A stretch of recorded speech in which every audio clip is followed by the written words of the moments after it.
Are you a dealer creating a workplace culture your employees are proud to be part of? Applications are now open for the 2026 Automotive News Best Dealerships to Work For program. This isn't just an award, it's a chance to get real insight into what's working at your dealership and where you can improve.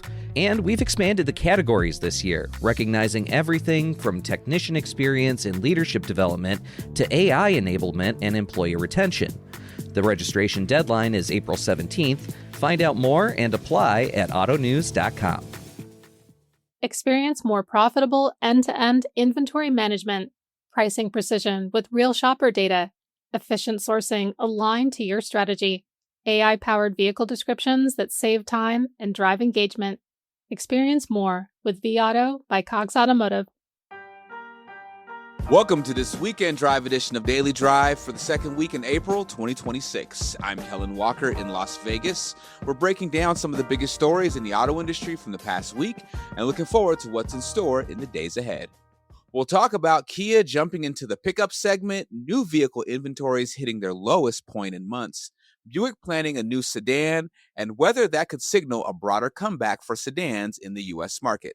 Plus, is it time to repeal the federal gas tax? Joining me as always to dig into all this is Larry Velaquette, who covers Toyota, Subaru, and Mazda for us at Automotive News. Larry Legend, welcome back, sir. Kel, wonderful to be here. Yeah, from a car parked in the northern suburbs of Detroit today. All right. And Michael Martinez, who covers Ford in the UAW for Automotive News. Mike, great to have you back. Thanks for having me. So, Larry, Kia announced this week it's getting into the pickup trucks. CEO Ho Sung Song says they'll launch a midsize truck in both electric and range extender versions by 2030. You've got a column about this on autonews.com.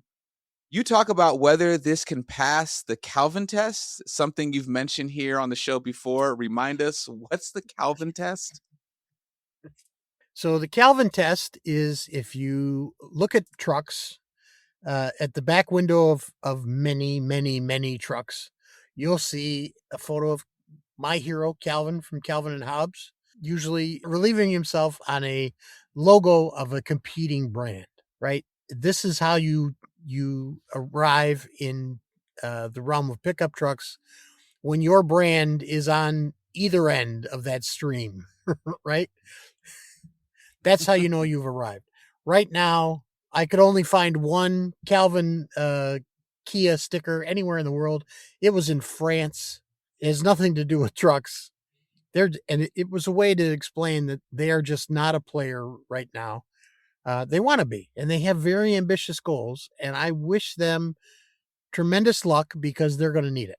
This is a very competitive segment. It's a very crowded segment. There are 7 vehicles in that segment, the way we cut it. Only 2 of them have over 100,000 units a year. That's the Chevy Colorado and the Toyota Tacoma. And the Tacoma has a 42% market share in the midsize truck segment. It is a beast in that segment. And Mike can explain why, but they have their work cut out for it to make a mark in this segment. Now, Mike, Kia is betting on 90,000 trucks a year and 7% of the segment by 2034. Is that realistic given how competitive the midsize truck market already is? I'm not sure it's realistic, but they need to set a goal like that, right? If we're talking 90,000 units, that would put them third behind the Tacoma and the Colorado. If we're talking 7% share, that would also put them about third or fourth. I think fourth actually behind the Ranger as well. So is that realistic even within your first, was it 3 or 4 years they said they would be on the market? Maybe, maybe not, but you need to set that goalpost. And Larry's Calvin test observation is really important because they're entering a fiercely competitive segment where brand loyalty is through the roof. If you're a truck owner and you own a Tacoma and you have for years, you're probably not defecting to a Ranger or a Colorado or whatever Hyundai Kia puts out, unless it's priced really well and it delivers some type of capability that's either directly on par or exceeding what you have today. So it's going to be tough for them to crack that, tough for them to reach those goals. But if they come out with the right product that's priced affordably, they could become a player. There is still room for another one in that segment, another major competitor. So we'll see. Am I expecting 90,000, 7% share? Probably not, though. I pointed this out in my column, and if you looked at what Kia and Hyundai are proposing, right, the actual dynamics of what they want to come out with, it looks a whole lot like what VW's Scout business plan is, right? It's almost pound for pound the same in terms of the powertrain. And knowing Kia and Hyundai, they will do so quicker, they'll do so cheaper, and they will do so with their franchise dealers in tow. So I just want to say to all our listeners who are VW dealers, enjoy your serving of Schadenfreude as as Kia and Hyundai steal Scout's business model going forward. Oh man. Now, Larry, we're seeing more Japanese automakers getting into this US body on frame market. Why now? I wish I could answer that, Kel. I don't understand Well, come on, Larry. the attraction. I know. I can answer that one. Go ahead. It's Yeah, a really please, go valuable ahead. market.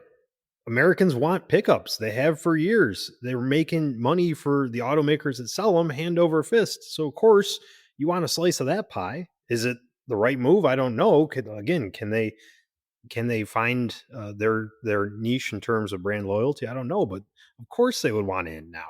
It's a completely profitable segment. The thing I don't get is why they went into the midsize segment when the compact segment is just sitting there.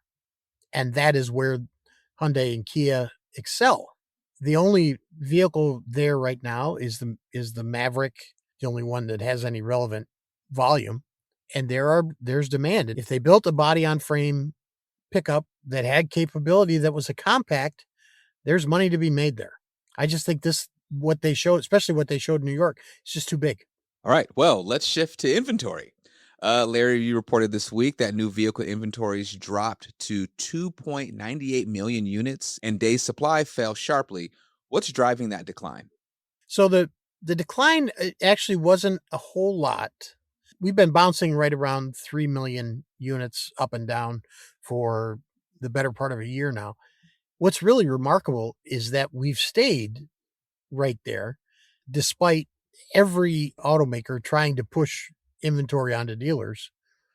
They've actually maintained, and for decades, they've actually maintained some discipline this time. We used to get easily as high as 4 million all the time, and it would get really bad, and they would have to lob up incentives to get rid of vehicles. Automakers and dealers now, it's coming out of the pandemic and the supply disruptions that we had, are maintaining inventory discipline. Their day supply down from 75 days last month down to 62 this month. That's a function, if you don't know, that's measured by taking the selling rate from the previous 30 days and spreading it over the number of vehicles that are left. So that drops. But what it does is it gives them an indication of how long can I expect to hold these vehicles before I sell them. And really the ideal measurement is you want to be as close to 60 days as possible. With pickups, that's a larger number. And as pickups become a larger portion of the whole inventory, it kind of skews it a little bit. But 60 days is what most automakers pay for dealers to carry their inventory. It's what they subsidize before the dealers themselves start picking up the floor planning costs themselves. So what this shows, it's discipline within the industry, within the retail sector of the auto industry, which is something that for decades eluded us. And it also shows that maybe they're running about right. We're running pretty efficiently right now. Now, Mike, do you think this is a temporary dip, or are we looking at a long-term shift in how automakers are managing their inventory?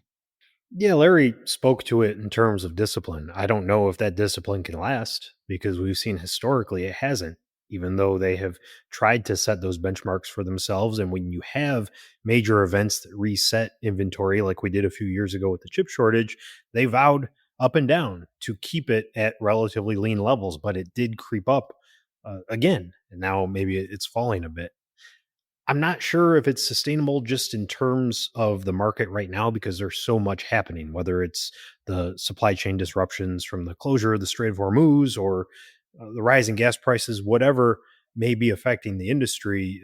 The automakers may be forced to, fluctuate their inventory levels. Take a look at the nation's best-selling vehicle line right now, F Series. Those numbers are starting to creep into more dangerous territory on the low end because of the knock-on effects from that supplier fire all the way back last fall. It's still affecting F-Series inventory, the aluminum. Ford can't get the aluminum. So just a one-off event like that could have profound repercussions. You look at EV inventory. Suddenly, if gas prices remain high, maybe more people are buying EVs, you can start to sell down some of that inventory that has been languishing on dealer lots for a while. So it's not so much as, well, there's two components, right? One, whether or not the automakers can maintain discipline in a normal market, but two, if we're going to have a normal market, and I'm not convinced that's the case. There's always going to be something. We may be on to our next great crisis right around the corner. So there's a lot of factors there. I have a feeling it's going to continue to sort of fluctuate like we've seen. Yeah, we should note too that the EV inventory has actually dropped in half over the last almost in half over the last 2 months, from where it was 2 months ago to where it is today. The day supply is now right close to almost perfect, about 60 days, and might be a little higher than that. And it was up in the 130s. So we're really starting to cut back. I think you're seeing some of that is obviously production shutdowns, but there is still some demand out there for EVs and some growing demand. There'll be some growing demand if gas prices continue to rise. Now, Larry, what does lower inventory mean for dealers and consumers right now? So for dealers, it means pretty simply their costs stay lower.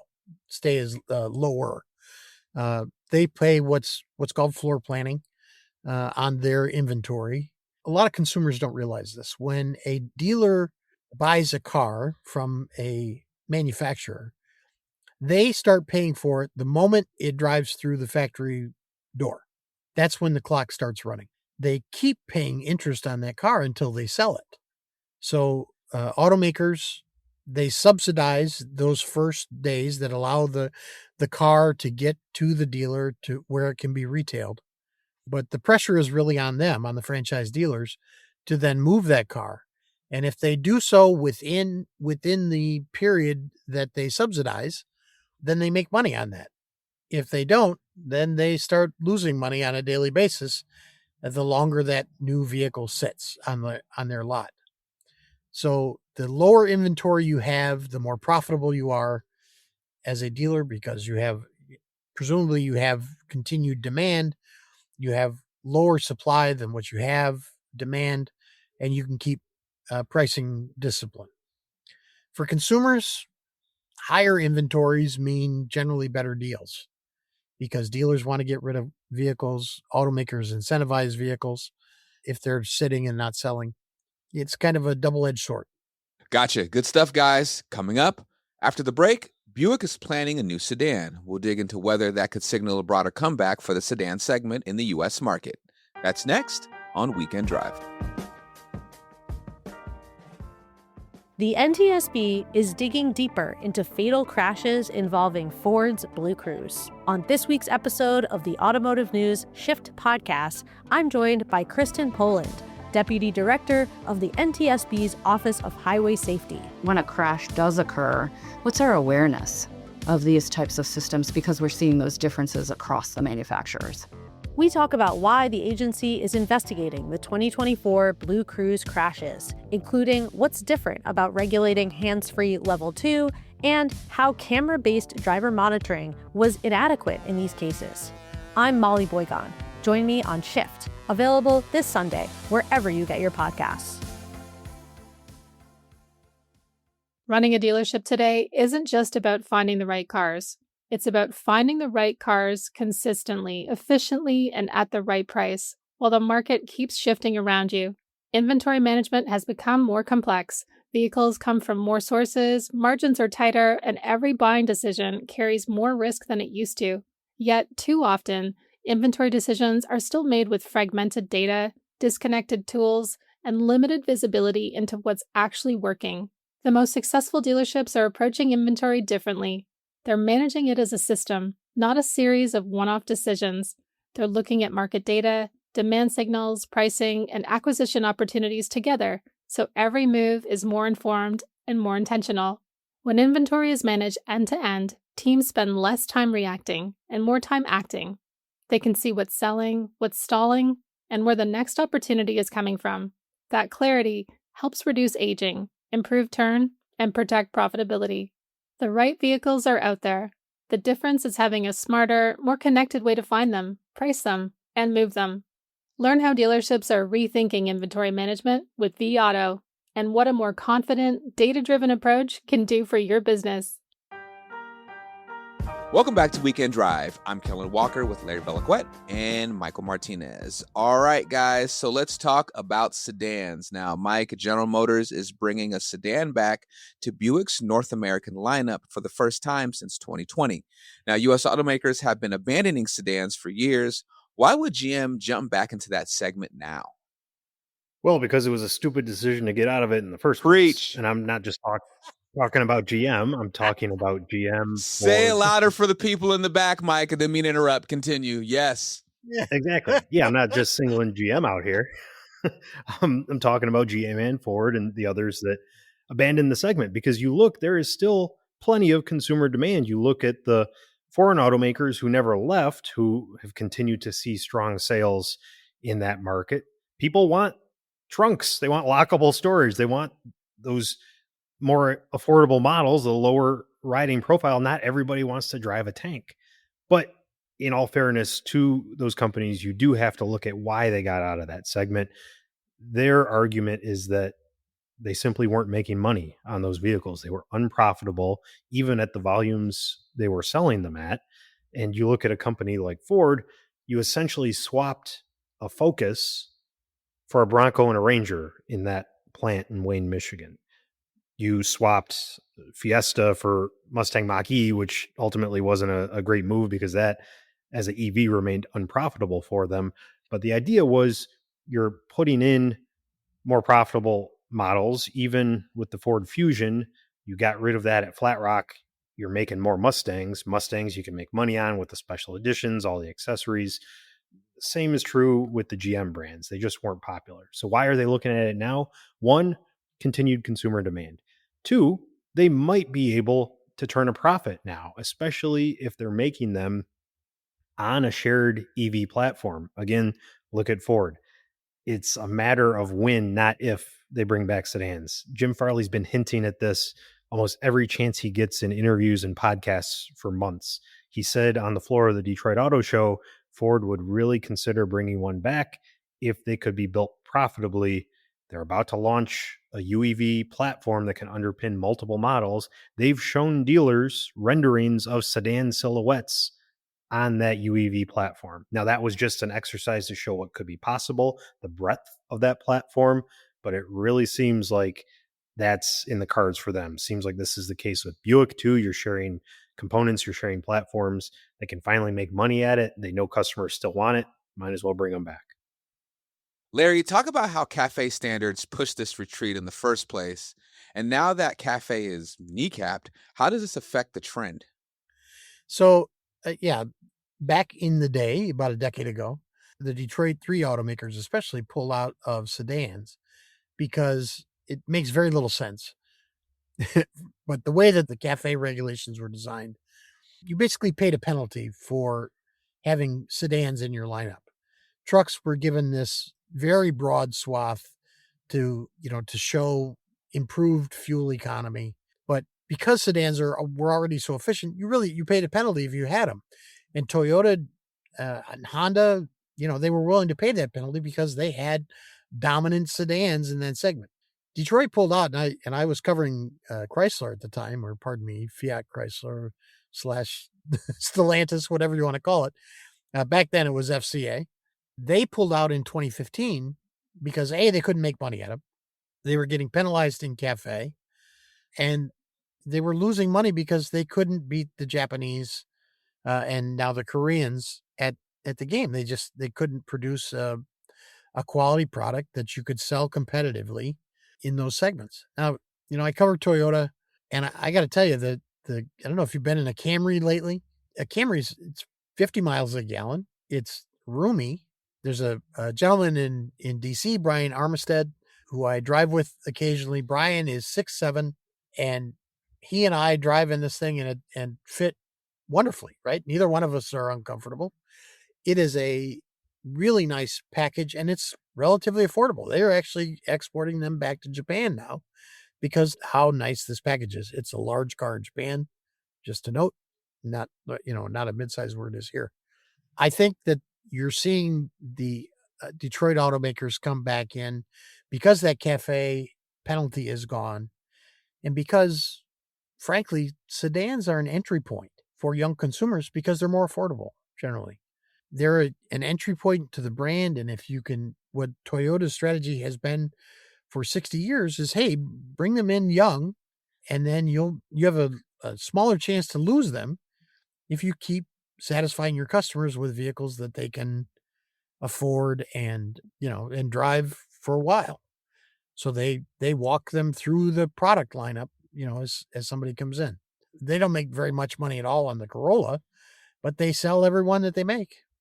And they do so with very little incentive because there's demand out there for them. Real quick, Larry, isn't that like branding 101 though? Shouldn't every automaker know that? Every big business that I've ever been involved with or business owner that I know, heck, even when I worked in radio, it was always about you get them young so they grow up with you.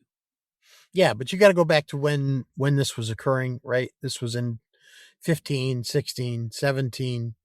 We were selling everything that we could make, and the automakers were making record profits, and their shareholders were telling them they wanted more. They weren't making very much money on these cars, and they thought, well, if we just convert to larger vehicles, we can we can command more money and get more profits. So they gave up. They willingly left the segments, which, as Mike and you both noted, was a huge mistake. It was dumb on a number of levels. It was strategically dumb. It was tactically dumb, but they did it. Now they're coming back in. And just like in 2011, back in 2011, they all left the midsize pickup market, right? The Detroit 3 left the midsize pickup market for about 3 years. Toyota Tacoma at that point had like a 56% market share in what was left. About 3 or 4 years later, they're like, oh, well, maybe we shouldn't have done that. And they brought the Ranger back, and then they brought the Colorado and the Canyon back, and we're still waiting for the Dakota to come back, but that's been promised.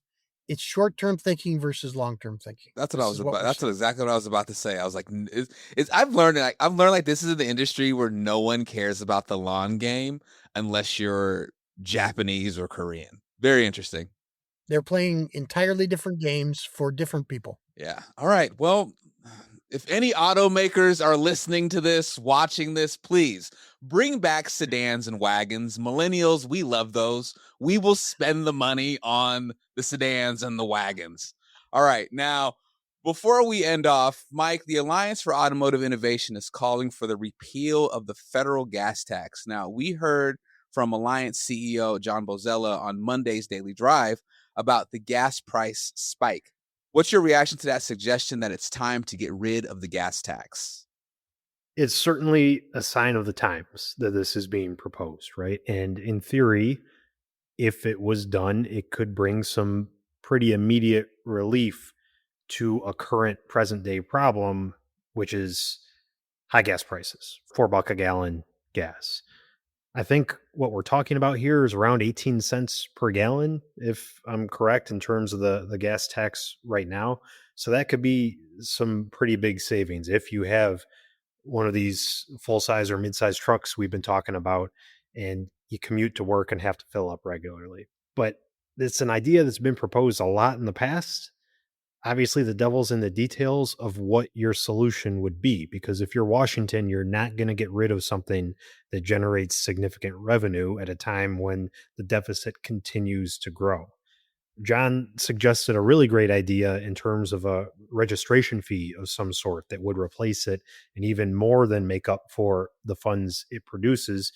But that does run the risk of you're adding a large yearly cost or a large upfront cost if you purchase a vehicle at a time when consumers really can't afford much more than what they're opting to buy.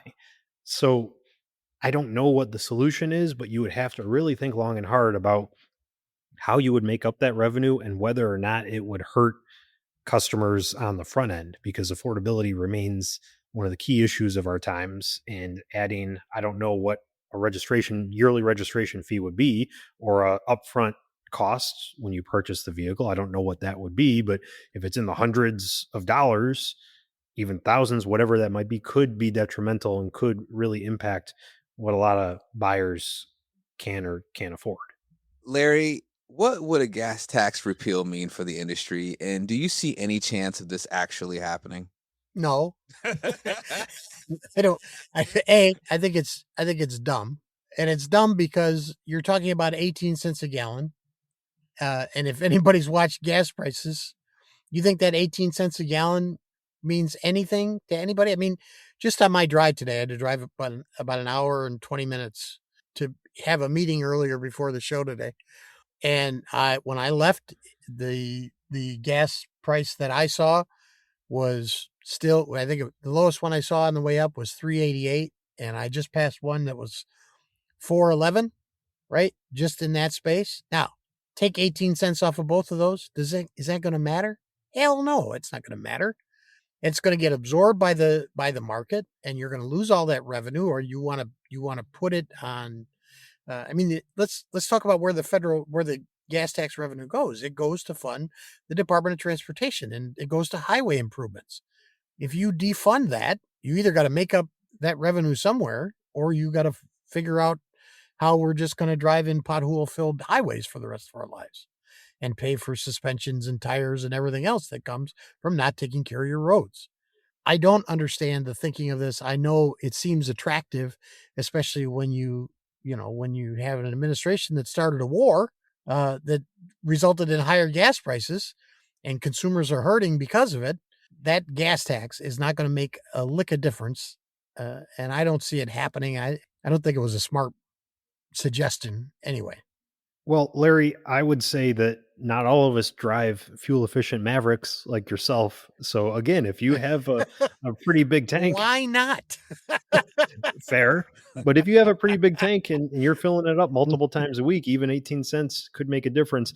But to your other point, if it's an idea that doesn't make sense, a lot that happens in Washington doesn't make sense. And you could definitely see the guy in the Oval Office really liking the optics of an idea of lowering prices at the pump. I don't care how much it is or what the real impact is, just to be able to put out the press release, to put out the Truth Social saying that he lowered prices by getting his party to repeal that gas tax would go a long way in the messaging and the PR campaign, which is what most of what happens these days is all about, whether it makes sense or not. You're not wrong, Mike, but I will say that moment that the 18 cents would get taken off of gas prices, it would immediately be, within weeks, it would be eclipsed by the rising price of oil, right? So that 18 cents of revenue would be gone, and that revenue would just then be going to the oil companies instead of to the federal government for taking care of the roads. You want to replace that money? Let's talk about a carbon tax or a windfall profits tax. I mean, they bought oil when it was cheap. They put it in tankers out on the ocean. Now it's very expensive. They're going to have a hell of a quarter, right? Because of this war. You want to capture that revenue, start a windfall profits tax. Mike, Larry, thank you so much for joining me. Thanks, Kel. Thanks, Kel. That's all for this Weekend Drive edition of Daily Drive. I'm Kellen Walker. Thanks to Automotive News executive producer Jake Neer for his help on today's podcast. You can get the latest news on Buick's product plans, the sedan segment, and everything happening in the auto industry at autonews.com.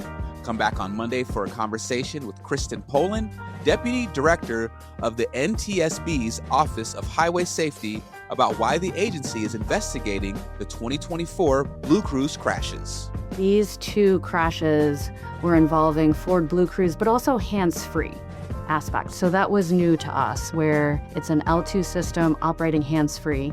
We'd love to hear from you. Let us know what you think of the show and the topics we covered today. Send us an email at dailydrive@autonews.com or leave us a voicemail at 313-444-2774. And if you enjoyed the podcast, remember to like, leave a review, and subscribe so you never miss an episode.